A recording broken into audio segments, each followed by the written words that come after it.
ఇప్పుడు మనం వర్షాకాలంలో సైనోసైటిస్ ఎక్కువగా ఉండేవాళ్ళు లేదా అలర్జీస్ ఎక్కువగా ఉండేవాళ్ళు తీసుకోవాల్సిన కొన్ని జాగ్రత్తలు మాట్లాడుకుందాం. వర్షాకాలంలో బాగా వర్షాలు పడటం వల్ల ఎక్కువ చెమ్మ ఉండే ప్లేసెస్ ఎక్కువ కనిపిస్తాయి. రోడ్డు మీద కానీ, మన ఇంట్లో కానీ, బాత్రూమ్స్లో కానీ, బాత్రూమ్ పక్కన ఉండే వార్డ్రోబ్స్ దగ్గర కానీ ఎక్కువ చెమ్మ, బూజు వాసన అవి మనకి ఎక్కువ ఉంటాయి. ఎందుకంటే ఆ చెమ్మలో బూజు బాగా పెరుగుతుంది. అలర్జీస్ ఉన్న వాళ్ళు ఇవి కొంచెం దీనికి అంటే ఇట్లాంటి ప్లేసెస్కి తక్కువ ఎక్స్పోజ్ అయితే బెటర్.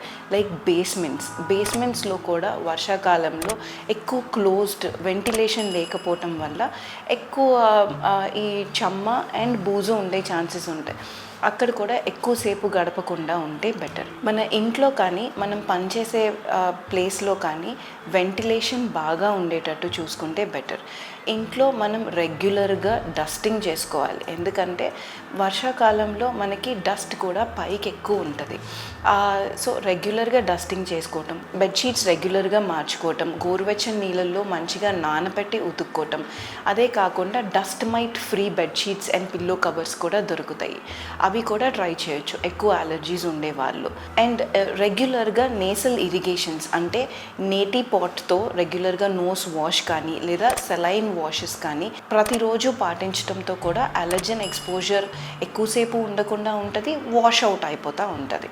వర్షాకాలంలో మనం ఈ ఇన్ఫెక్షన్స్ని కొంచెం తక్కువ చేయడానికి, మన ఇమ్యూనిటీ పెంచుకోవడానికి immunity rich foods, vitamin C foods కానీ, హెర్బల్ టీస్ కానీ, లైక్ మామూలుగా కూడా ఎక్కువ మంచినీళ్ళు తాగితే చాలా బెటర్. మనకి దేనివల్ల అయితే అలర్జీస్ వస్తున్నాయో అవి కొంచెం ఐడెంటిఫై చేయగలిగి ఆ ట్రిగర్స్ని, లైక్ కొంతమందికి ఎక్కువ పర్ఫ్యూమ్స్ వల్ల కానీ, బయట పొల్యూషన్ వల్ల కానీ, లేక ఏదన్నా పార్క్కి వెళ్ళటం వల్ల కానీ ఆ వెళ్ళిన రోజు బాగా ట్రిగర్ అయ్యి అలర్జీస్ ఎక్కువ ఉండే ఛాన్సెస్ ఉంటాయి. అట్లాంటి ట్రిగర్స్ ఏమన్నా ఉంటే అవి మనం ఐడెంటిఫై చేసి వర్షాకాలంలో కొంచెం దూరంగా ఉంటే బెటర్.